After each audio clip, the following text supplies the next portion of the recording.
Peter Navarro ने अभी पिछले कुछ कोई 4-5 दिन हुए हैं, इंडिया के लोगों को दिखाकर ब्राह्मणों की पैसा कमाने की बात कही थी, यानी कि जनसंख्या इंडिया की और पैसा कमा रहे हैं केवल कुछ ब्राह्मण। ऐसा उन्होंने एक वक्तव्य दिया था जो एक विवादित वक्तव्य था। उन्होंने कहा कि ये भारत की जनसंख्या, कहने का मतलब ये था कि भारत की इतनी बड़ी जनसंख्या का उल्हाना देकर इंडिया में ब्राह्मण पैसा कमा रहे हैं।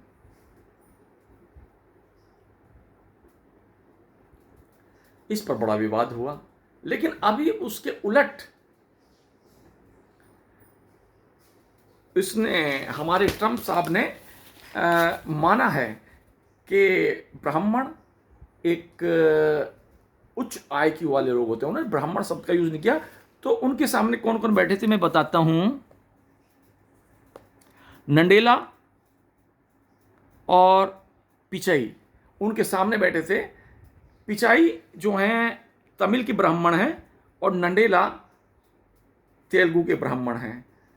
उन्होंने कहा ये बहुत ही उच्च आईक्यू वाले लोग हैं और मैं इनका सम्मान करता हूं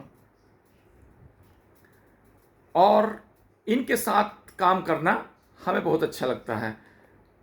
तो इस तरह से ट्रंप ने ब्राह्मणों की बड़ाई की है। अब बात ये जातिवाद की नहीं है, बात ये ब्राह्मणवाद की भी नहीं है, लेकिन जो भी हमारे जो संस्कृति में ब्राह्मण किसको कहा गया, जो भी उच्च मूल्यों के साथ जीता है। अब ये जो नंडेला और पिचई हैं, जिस संस्थान के लिए काम करते हैं, समर्पित है उसके लिए। ये कभी भी उनको चूना नहीं लगाएंगे। ये अगर कोई भारत को फायदा भी नहीं पहुंचाएंगे। अगर ये चले गए, जिस संस्थान के लिए काम कर रहे हैं उसके लिए समर्पित हो गए, उसे ही ब्राह्मण कहते हैं।